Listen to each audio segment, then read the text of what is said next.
wabarakatuh.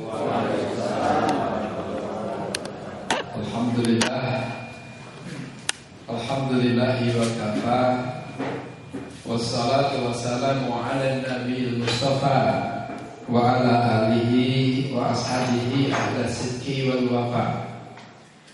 Alhamdulillahi hamdan katsiran tayyiban mubarakan fih, kama yanbaghi li jalalihi wa adimi sultanih.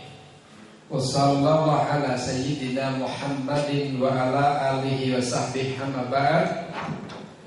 Ma'asyiral muslimin, Bapak dan Ibu jamaah pengajian Kop Mubalik Muhammadiyah, pimpinan cabang Muhammadiyah Meru yang dimuliakan Allah Subhanahu wa taala. Alhamdulillah summa alhamdulillah, pada kesempatan malam hari ini kita masih dipertemukan dalam keadaan sehat walafiat insyaallah. Alhamdulillah. Mudah-mudahan sehat walafiat yang Allah berikan kepada kita bisa mempergunakannya di jalan kebaikan. Dan insya Allah betul adanya ini terbukti dengan sehat dan sempat pada malam hari ini kita hadir di majelis ilmu untuk bersama talabul ilmi. Insya Allah dengan talabul ilmi sebagaimana yang dijelaskan oleh baginda Rasulullah sallallahu alaihi wasallam, sahhalallahu lahu bihi tariqan ilal jannah. Dengan mencari ilmu Allah mudahkan jalan menuju surga. Hadis ini setiap kita sudah yakin, akan tetapi perlu menguatkan kembali keyakinan kita bahwa dengan melangkahkan kaki menuju majelis ilmu itu sama dengan melangkahkan kaki berjalan menuju jannah. Artinya sesiapa yang paling jauh langkah dari rumah ke majelis ilmu, dia juga yang jaraknya paling dekat ke surga. Monggo, kira-kira yang paling jauh siapa ini?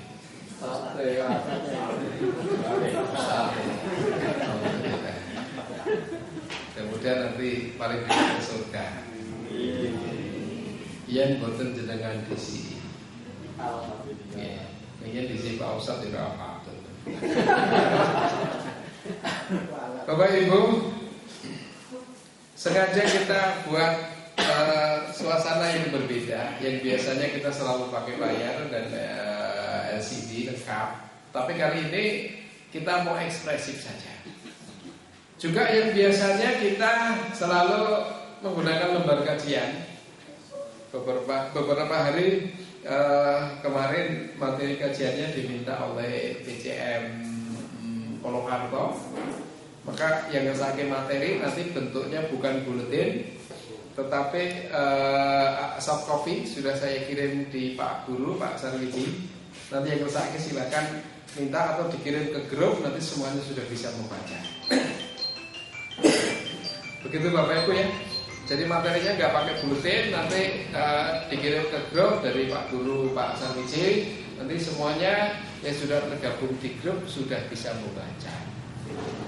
Yang akan kita bahas itu sebenarnya nanti akan saya bahas pada kajian PCM akad pagi kelima. Kebetulan setiap pekan kelima ini saya sudah dicatat untuk 1 tahun ke depan ya. Jadi tiap akad kelima itu jadwal saya. Nah, ini saya sampaikan dulu di sini sebelum saya sampaikan di tempat yang aslinya. Ini jane yang ra bulu dhewe ya. Murah hati. Tak murai. Apa yang kita akan bahas tentang energi syukur. Energi syukur. Pembahasannya sederhana ya, tentang syukur. Dan bahkan banyak orang memahami, mengira bahwa masalah syukur itu masalah yang gampang. Betul kan Pak? Syukur itu gampang ya? Gampang.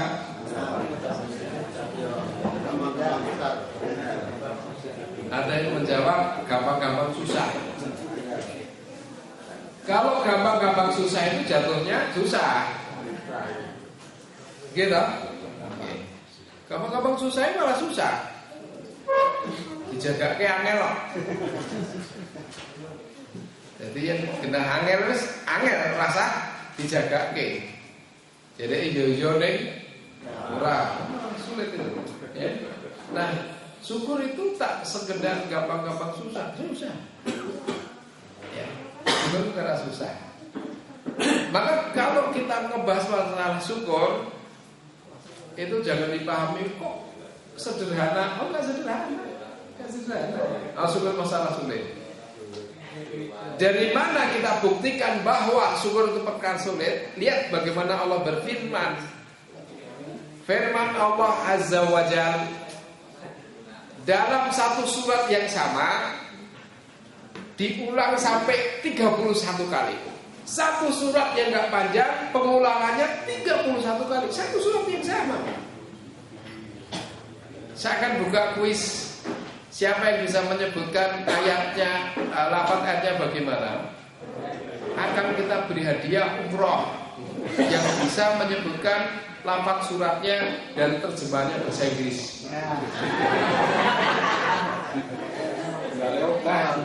Lah iya, zaman modern calon pemimpin ya bahasa Inggris harus pintar. Kalau penting bahasa Inggris ya pelongo-pelongo malah di sini-sini. Ya. Ya. Yuk, siapa yang bisa menyebutkan dengan terjemahan bahasa Inggris dapat hadiah umroh. Nah, suratnya surat Ar-Rahman. Fabi azzi ala rabbikuma tukadziban. Maka nikmat Tuhanmu yang mana lagi yang kamu dustakan? Mendustakan nikmat artinya tidak mensyukuri. Nikmat yang mana yang kamu dustakan, yang tidak kamu syukuri? Ayat ini secara implisit perintah untuk bersyukur. Nah, namanya perintah sampai diulang 33 kali, itu berarti perintah ini penting enggak? Penting. Diulang sampai 31 kali itu kira-kira yang disuruh nih cepet-cepet nindakake apa belum? Bener. Maka dibaleni ping 31 kok bener to. Bener tuh ya jam perkara. Loh iya.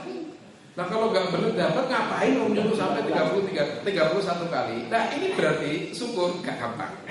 Syukur perkara sulit. Maka sesiapa mengatakan kok ini masa syukur sederhana sekali? Tidak sederhana, ini perkara berat. Bahkan orang pun yang secara simbolik terminologi dia bersyukur, itu belum tentu bersyukur kok Pak. Kalau penjaringan misalnya dapat undangan syukuran, misalnya syukuran menempati rumah baru, istilahnya apa? Slup-slupan. Gitu kan? Syukuran pindah rumah baru. Itu pun juga belum tentu sesungguhnya tepat persis seperti apa yang dimaukan syukuran kok. Wong itu terbuka kemungkinan, jadi itu ora syukuran. Aku ngundang wong ben weruh iki rumah. Hanya.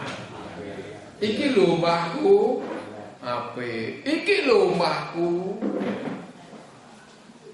Mungkin enggak ada maksud seperti itu. Mungkin.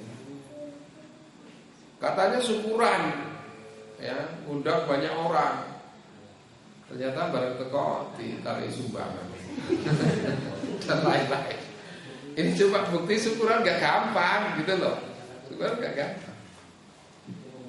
Nah, Ketika orang mengatakan bahwa syukuran itu gampang, itu hanya memahami makna syukur sebatas lisan. Padahal syukur itu cakupannya 3. Yuk kita ngaji Bapak Ibu. Syukur itu cakupannya 3. 1. Syukur apa? Syukur lisan, syukur lisan. Yang kedua, syukur qalbi, syukur hati. Yang ketiga, ada istilahnya biar parah ya. Syukrul qalbi, syukrul lisani, syukrul jawari. Syukurnya hati, syukurnya lisan, dan syukurnya jawari, anggota badan. Bagaimana itu syukurnya hati? Iktirafuhu, satu keyakinan, ya, satu kesadaran bahwa nikmat-nikmat semuanya yang dia terimanya dari Allah. Maka Allah mengatakan fama bikum bi ni'matin faminallah. Fama bikum bi ni'matin faminallah. Fama bikum. Maka bikum, tidak ada bagimu bi ni'matin, terhadap nikmat-nikmat itu minallah. Fama bikum bi ni'matin minallah. Tidak ada nikmat-nikmat itu melainkan nikmat itu dari Allah. Kita yakini semua nikmat dari Allah. Itu hati yang meyakini al-i'tiraf. Ya, ini syukurnya hati. Jadi semuanya ini dari Allah Subhanahu wa taala. Maka untuk meyakini bahwa apa yang ada padanya dari Allah tidak gampang, tidak mudah. Terlebih orang-orang yang puasa, terlebih orang-orang yang kaya, terlebih orang-orang gedean, sulit untuk meyakini bahwa nikmat itu dari Allah. Kita lihat bagaimana orang paling kaya dalam sejarah manusia, namanya Qarun. Qarun dengan kekayaan seperti itu, ya, apa dia berkata? Bagaimana dia berkata? Innama utitu ala ilmin indi. Ya, aku diberi kekayaan seperti ini karena ilmuku, karena kepintaranku, ya, karena apa ya, dan lain-lain. Ya, jadi dia nggak bisa meyakini bahwa nikmat itu dari Allah. Ya, indi katanya dari sisiku, karena aku, karena kepintaranku. Kata orang Jawa, aku juga ini mergo epek-epekku diri. Kan gitu kan Pak? Aku sugih ngono mergo epek-epekku dhewe. Coba epek-epek tok iso apa? Epek-epek tok iso apa, Pak? Terasa apa? Maka inilah syukrul qalbi, i'tiraf keyakinan. Kemudian syukrul lisan, talafut, ucapan. Yakni ucapan alhamdulillah. Jadi setelah hatinya meyakini, kemudian lisannya mengucapkan, ya, alhamdulillah, dan perintah mengucapkan alhamdulillah, kata Rasulullah sallallahu alaihi wasallam, kul alhamdulillah ala kulli hal. Katakan alhamdulillah dalam segala keadaan. Nah, kan mengatakan alhamdulillah dalam segala keadaan enggak mudah. Gitu, selalu mengatakan alhamdulillah. Enggak gampang. Padahal ketika seseorang mengucapkan alhamdulillah ala kulli hal, maka Allah berfirman, ubnu li abdi baitan fil jannah wasammuhu baital hamd. Bangunkan sebuah rumah di surga. Beri nama rumah itu dengan Baitul Hamdi. Bait artinya rumah, hamdi pujian.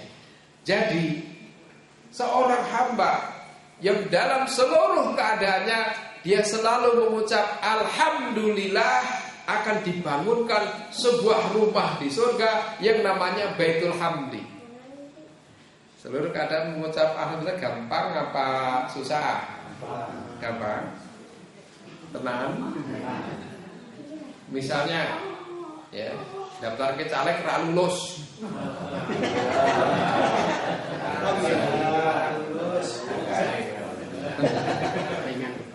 Bisa gak mengucapkan alhamdulillah ala kulli hal?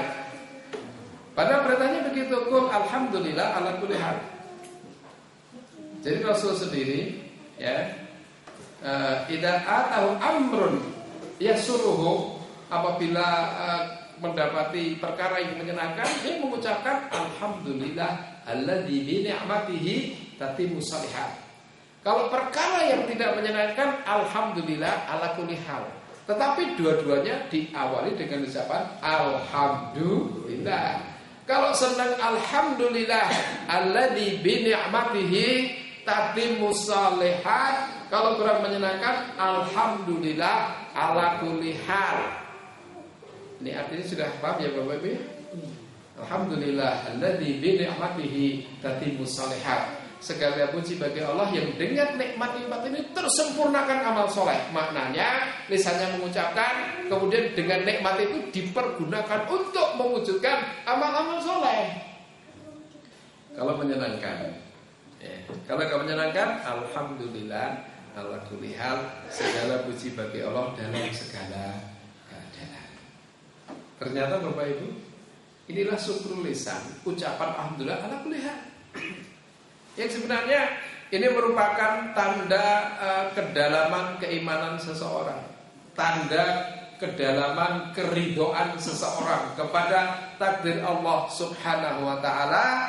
Terlihat semua keadaan dia sikapi alhamdulillah. Senang alhamdulillah, susah alhamdulillah.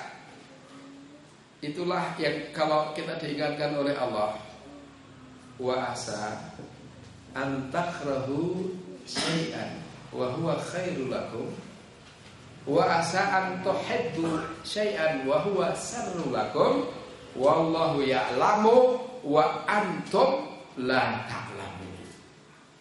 Ada kalanya sesuatu yang kamu benci itu malah baik bagimu. Ada kalanya sesuatu yang kamu senangi itu malah buruk bagimu. Kenapa? Wallahu ya'lamu, Allah Maha tahu, antum la ta'lamun, kamu enggak tahu. Nah, maka Bapak Ibu dan Ikhwan, ya, kita persis diperintahkan oleh Nabi supaya mengucapkan alhamdulillah ala kulli hal, ya. Alhamdulillah dalam segala keadaan. Senang alhamdulillah, susah alhamdulillah, semuanya alhamdulillah. Karena di balik itu semuanya kita enggak tahu. Kita tahunya hanya hal yang kasat mata. Hikmah di balik itu tidak tahu, maka kita yakin ada kalanya sesuatu yang disenangi, sesuatu yang dibenci malah baik. Ada kalanya sesuatu yang disenangi malah buruk. Bisa dibuktikan kan? Apa sih yang paling tidak disenangi orang kita? Apa secara umum? Jenengan itu merasa senang umpamane napa? Loro. Napa boleh? Miskin. Napa boleh? Sing jenengan sih rasa seneng loro, melarat, bodoh.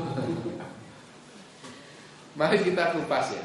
Iyakah bahwa dengan sakit, melarat dan sebagainya, sesuatu yang secara insting manusia nggak disuka itu kemudian buruk? Belum tentu.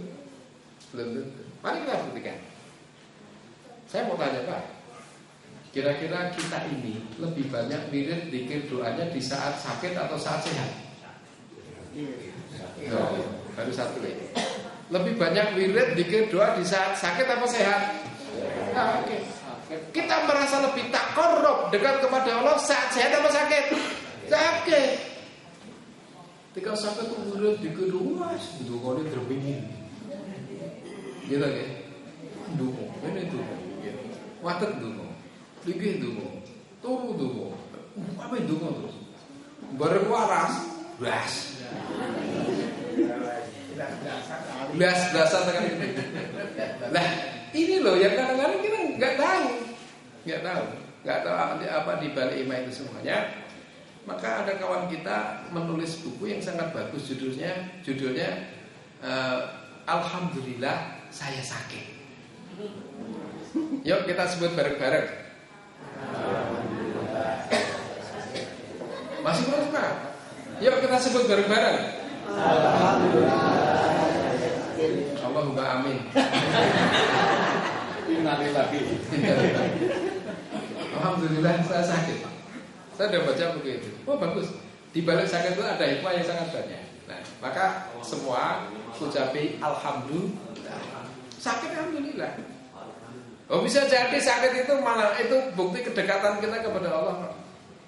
Apa? Bukti Allah ingin agar kita mendekat. Sebab dengan sakit ternyata lebih khusyuk, lebih tawadu, lebih kan kalau sehat malah wah belas-belasan tekan kendini kan.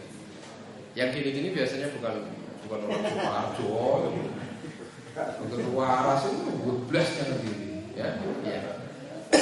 Baik ya. Kemudian miskin misalnya, sesuatu yang kita benci belum tentu buruk. Bahkan sejarah membuktikan ketika orang-orang diuji dengan kemiskinan dan diuji dengan kekayaan, mana lebih banyak fakta membuktikan lebih kuat diuji dengan kemiskinan apa kekayaan? Lebih kuat, lebih eksis keimanannya saat diuji dengan kemiskinan. Maka itulah Nabi mengatakan mal faqru ahsya alaikum. Bukan kefakiran yang aku takutkan atas kalian. Kata Nabi begitu. Saya enggak khawatir kalau umatku ini dilanda kefakiran. Nah, justru yang Nabi khawatir itu kalau umatnya dilanda kekayaan, kemudian mereka saling berebut kekayaan, ya melupakan akhirat. Gitu ya. Jadi kan kita lihat Pak, orang-orang kaya dan miskin itu relatif lebih khusyuk wong sugih apa wong miskin? Miskin. Wong sugih yang lebih khusyuk, yang lebih takarrub, yang lebih akrab, yang lebih dekat orang miskin ketimbang orang kaya. Kalau usah jauh-jauh bukti saya ngaji ya orang miskin kabeh. Pas ya. Termasuk sing isi. Nah, ini ya sing sugih yo. Ya. Kita mayoritasnya begitu, Pak. Artinya bagaimana? Ketika masih miskin itu Masya Allah khusyuknya, tawaduknya, ya, kemudian mujahadahnya luar biasa. Begitu sugih lali. Rata-rata begitu. Ya. Ini mau ya enak. Menglinggi sebelah ketiak ora wani. Ini baru ya. Jadi penting Pak, ya ini miskin ternyata dengan miskin malah lebih dekat. Namun ketika panjenengan ingin melengkapi wacana bahwa diuji dengan kemiskinan lebih kuat dan diuji kekayaan tidak lebih kuat, jangan mengambil kisahnya Sa'labah. Jangan mengambil kisah Sa'labah.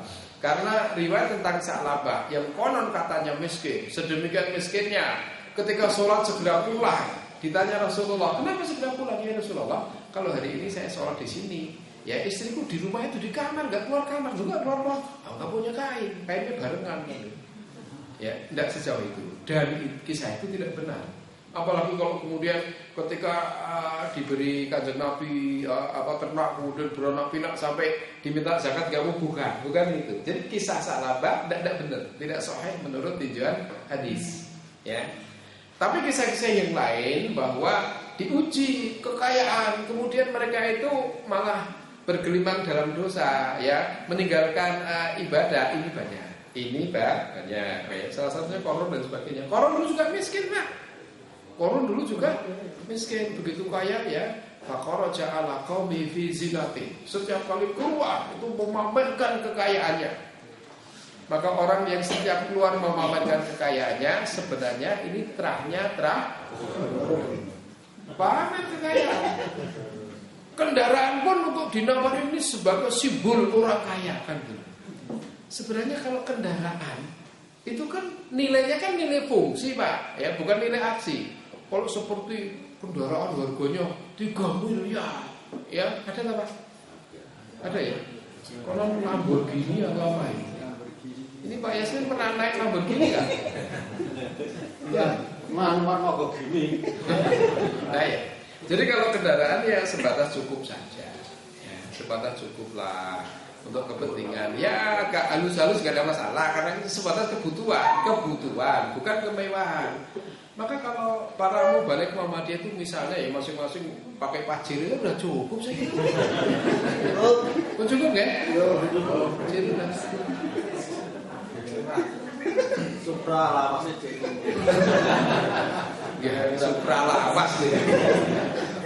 Maksud saya, Pajero sudah cukup. Pajero harganya kan ya sekitar 5 500 ya. Tapi sampai kemudian 5 miliar apa ya? Kita khawatir karena itu semua adalah akan ditanyakan, semua kekayaan ditanyakan tumalatus alunna yauma idzin aninai. Lalu ya kamu akan ditanya, pasti akan ditanya atas nikmat-nikmat yang Allah berikan kepadamu pada hari itu. Ditanyakan, Pak. Kata tali sepatu aja ditanyakan, ya. Apalagi yang sampai triliunan liwak-liwak, ya. Nah, ini nanti akan ditanyakan dan jelas ketika ditanyakan di hadapan Allah Subhanahu wa taala antara orang kaya dan miskin, ya jelas penghitungannya lebih cepat orang miskin. Loh iya, kalau diaudit kan begitu. Maka hadis mengatakan la tazula qadama 'abdin yaumal qiyamati hatta yus'ala an arba'in. Kaki seorang hamba tidak bisa bergeser, bergeming dari sisi Allah sampai ditanya, mempertanggungjawabkan 4 ya. Betul kan, Pak? Di antara 4 hal itu wa min malihi min aina iktasabahu wa fima anfaqahu. Tentang hartanya dari mana dia peroleh, kemana dia membelanjakan. Maka harta ditanyakan, Pak. 4 itu ditanyakan satu-satu ya. Tapi kalau harta malah 2, min aina ya wa fima, dari mana kemana, untuk apa ditanyakan. Saya berikan satu logika yang sederhana Bapak Ibu dan Ikhwah, bahwa kekayaan itu ditanyakan. Dan makin banyak kekayaan, makin lama pertanyaannya. Makin sedikit kekayaan, makin sebentar pertanyaannya. Enggak punya kekayaan, enggak ditanya. Loh iya, orang enggak punya kekayaan apa-apa. Nah, ibu-ibu pernah ke mall enggak? Enggak. Sakit tenan. Kali-kali dijak nang mall gitu toh, Pak. Ya ndak apa-apa delok genti mall. Delok munggah mudhun, bar ku mulai saurane teko malaikat, wis tau nyang mall rum sampun. Ora kok gereng yo ora patut. Bapak Ibu, mari kita analogikan. Orang masuk mall. Begitu masuk mall bawa keranjang atau troli, ya kan? Bawa troli kan, Pak? Kemudian barang-barang yang diingini masukkan troli, masukkan troli, masukkan troli, masukkan troli, sampai trolinya penuh. Ya. Orang yang kedua cuma bawa apa itu? Tas plastik itu. Cuma diisi 2 item. Yang satu diisi 200 item, yang satu cuma 2 item. Ya, ketika mau keluar, bebas keluarkah? Enggak. Ditanya dulu oleh kasir, dihitung dulu, diaudit oleh kasir. Yang bawa 2 item dengan 200 item, hitung-hitungannya cepat mana, Pak? Cepat mana? 2 item. 2 item. Misalnya, ini Pak Yasmin, betul apa? Oh, kenapa? Ini mau sampo. Ya, keteng. Terus apa mulai? Yesus langsung keluar cepat. Sing 200 kesuwen dihitung siji-siji. Kowe rugen ngitung kleru malah. Ya. Ini malaikat ora kleru. Jadi yang bawa 200 item dihitung suwe, sing 2 item cepat. Pamane sing gur gua mundur terus metu ora diteko. Teko ora disegah. Ora ana sing nyapu niku, ora apa-apa wis langsung geblas, ora masalah. Nanti goleki. Nah, ini berarti nanti kalau orang-orang yang kaya raya itu nanti diaudit, lama auditingnya. Lama. Ya, inilah hadis Nabi. Dari mana peroleh, kemana membelanjakan. Itu tentang harta begitu, Pak. Jadi hikmahnya bersyukur dalam segala keadaan. Kalau miskin, hitung-hitungannya cepat. Iya, logika manusia aja masuk mall begitu. Nanti malaikat juga sama malaikat. Ditanya, bodoh tuh nyuruh kok ngendi? Udah gak ada apa-apa. Apa yang gue gandol, Pak? Gandol, nggih, lempet. Oh, lempet itu kok ngendi? Aku mau waktu itu kali beli kok. Kan ratu bu cepet oh ya wis. Ya, aneh. Anu kae naik latar kae kok napa niku lincah. Lincah nak sing mutu kok ngendi mboten tumbas wong golek dukel-dukel ngene mriko. Lah apa kuwi kan tuku mboten kula Pak aku wong pantai. Kan cepet ya wis mlebu swarga. Nggih mboten. Lumayan ya lho. Dan kita bicara yang logis, memang dalil itu logis. Logis kok, tidak ada yang tidak logis. Al-aqlu sahih, muwafiqun lin-naql sahih. Akal itu kalau sehat selalu sesuai dengan dalil, ya.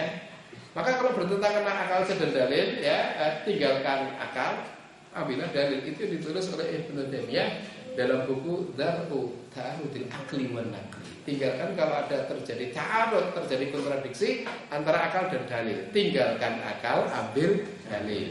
Maka semua akal yang sehat itu selalu sesuai dengan dalil, pasti. Ya kan logis tadi itu masuk mall ya, logis itu sesuai dengan dalil. Dalilnya mana ada.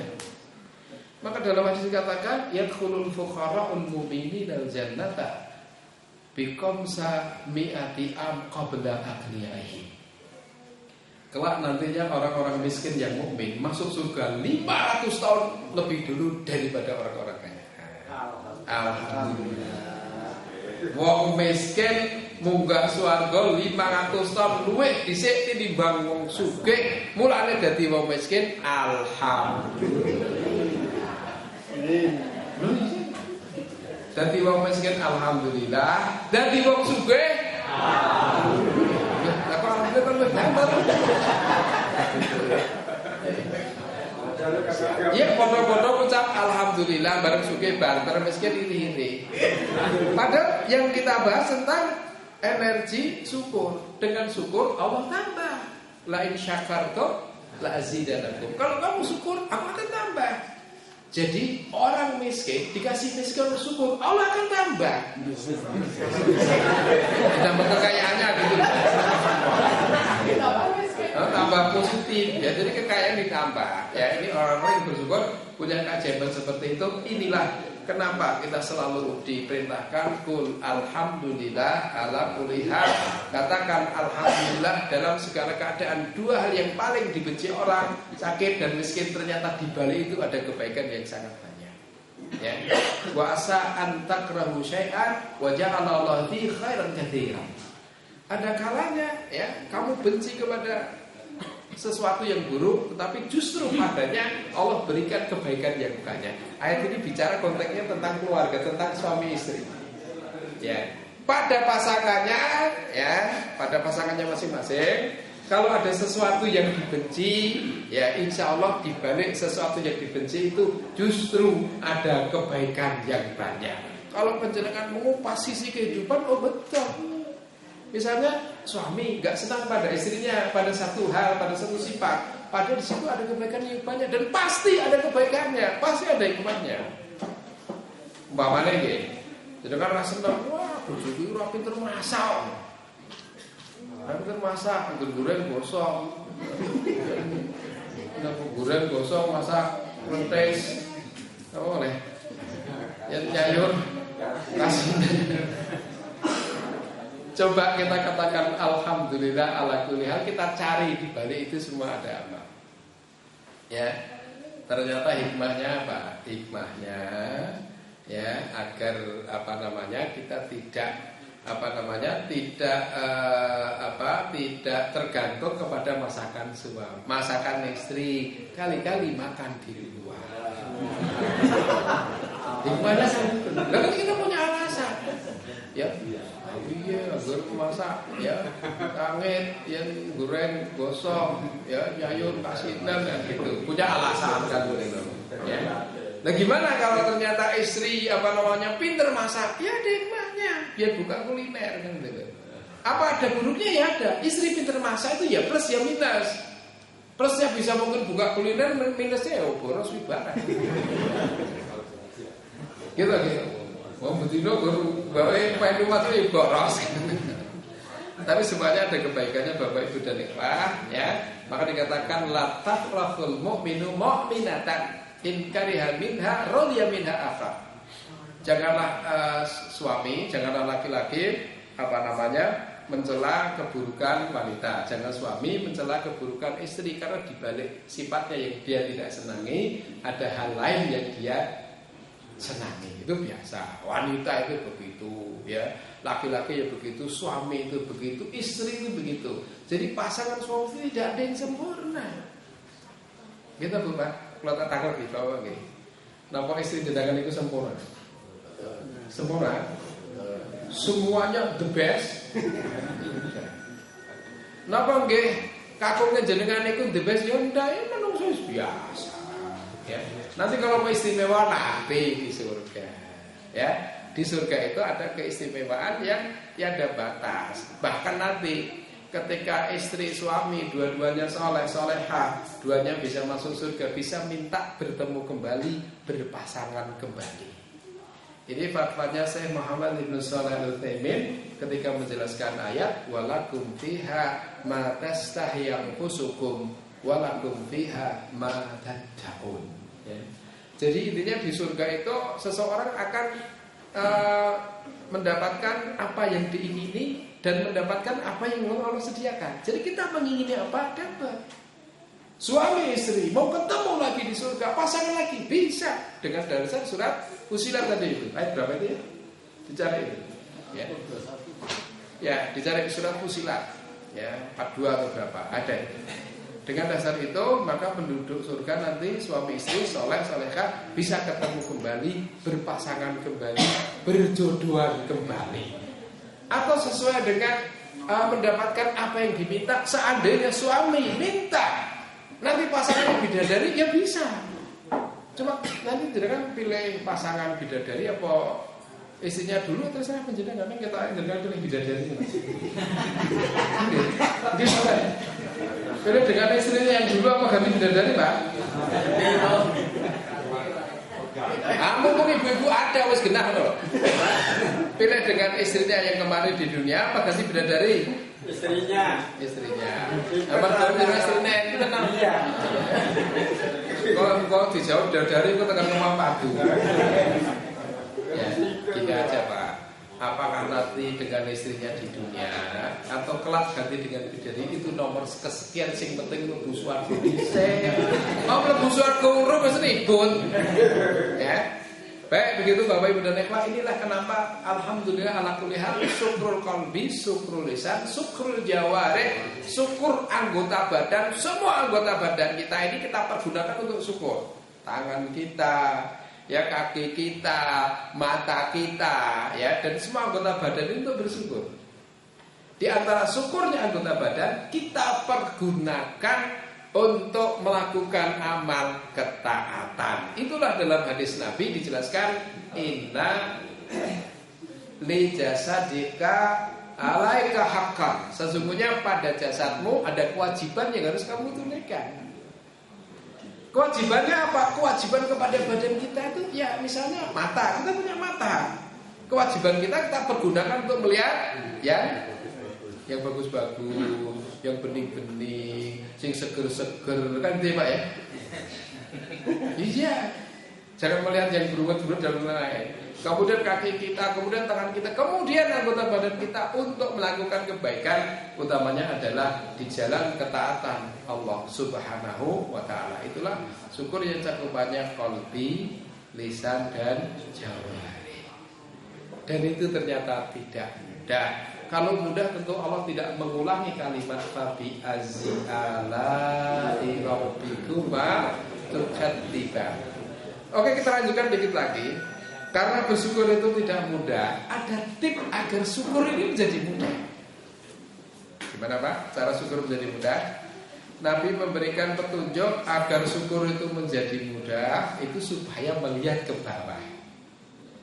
Maka Nabi mengatakan unzuru ila man huwa asfala minkum wala tanzuru ila man huwa fawqakum fahuwa ajdar ala tajdaru ni'matallah alaikum. Kama qala Rasulullah, lihatlah orang yang berada di bawahmu, jangan melihat orang yang di atasmu. Hal itu lebih menumbuhkan rasa syukur.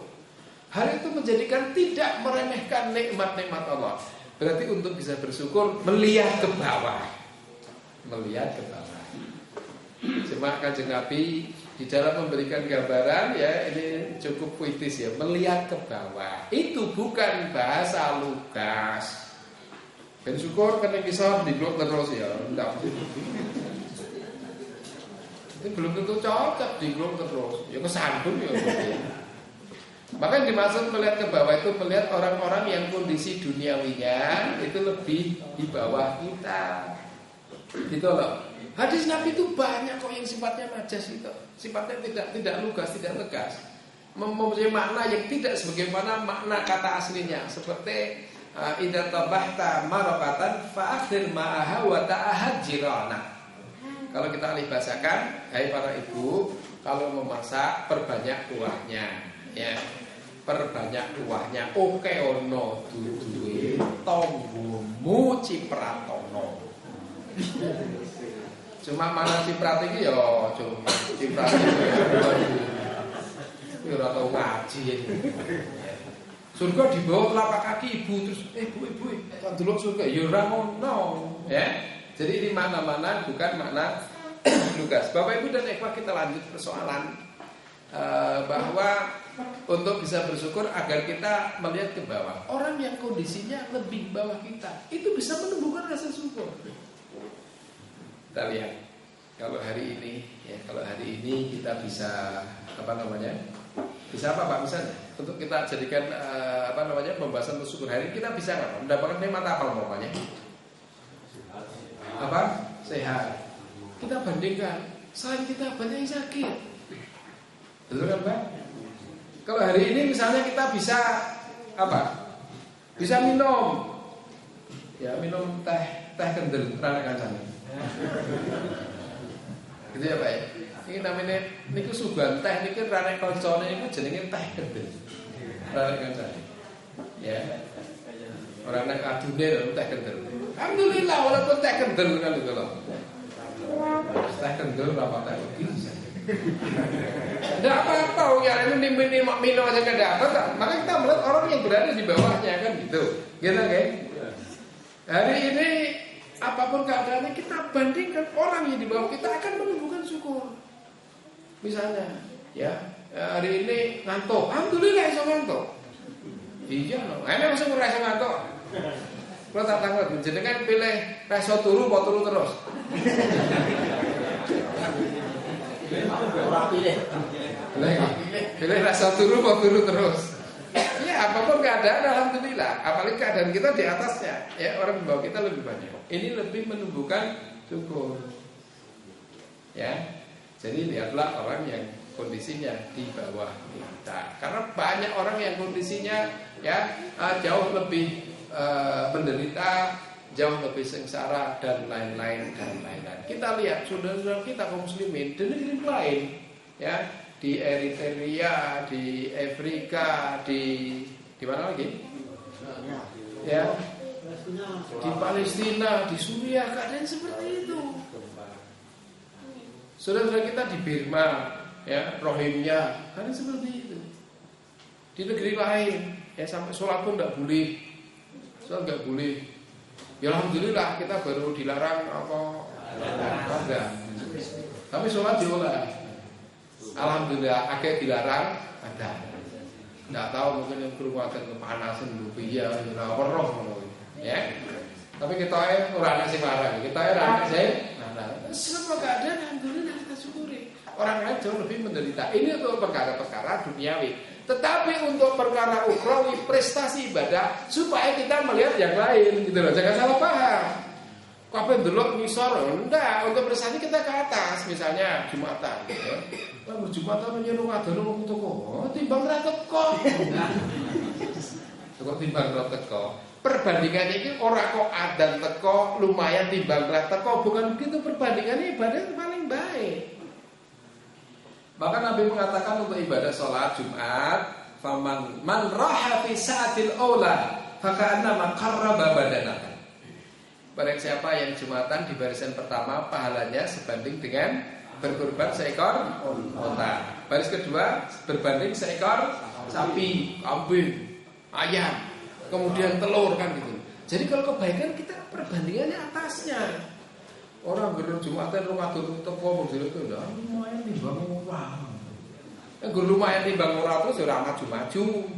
Lumayan timbang ora itu untuk melihat ke bawahnya perkara duniawi, materi duniawi. Tapi kalau prestasi ibadah supaya melihat orang di atasnya. Ini pertama syarat agar syukur adalah melihat ke bawah dari hadis Rasulullah sallallahu alaihi wasallam. Yang kedua, supaya kita ini menghitung-hitung nikmat Allah.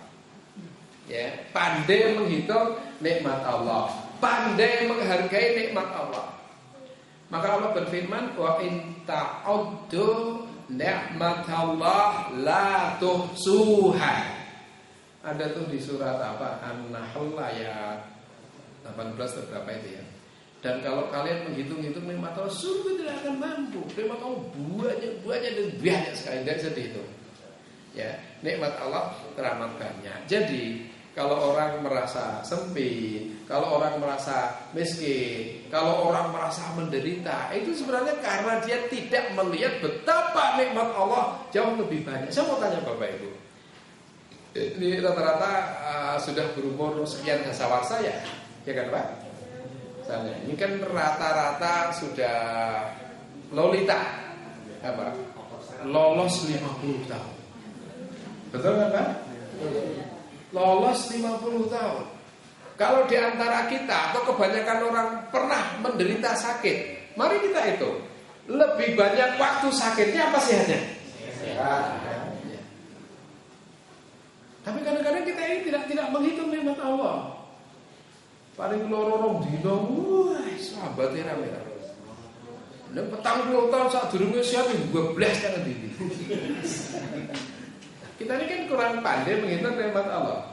Ya, ini kurang, ini rameneri, ini ranyukupi. Sebenarnya itu semua bermula dari tidak pandai menghitung nikmat Allah. Padahal nikmat Allah banyak, nggak bisa dihitung. Orang kalau ngomong miskin itu sebenarnya nggak miskin, karena dia tidak bisa menghargai nikmat Allah. Ya miskin, akulah orang termiskin di dunia. Memang pernah ada sensus apa? Iya kan?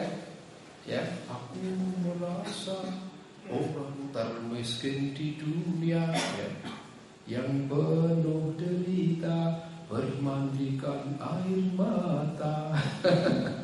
Itu hanya orang-orang yang tidak menghitung-hitung nikmat Allah. Ya, punya rumah. Kalau dia membandingkan tidak terlalu buru-buru amat sih, oh ya masih wajar normal. Ya, itu resah, gelisah, keluh kesahnya ditulis gubuk derita. Ada kayak gitu kan? Maka mari kita bandingkan ya, kita hitung-hitung nikmat Allah sangat. Dan yang terakhir kali untuk bisa bersyukur ada petunjuk dari baginda Rasulullah Sallallahu Alaihi Wasallam agar kita memperbanyak doa. Ya. Di antara doanya Allahumma inni ala zikrika wa syukrika wa husni ibadatika.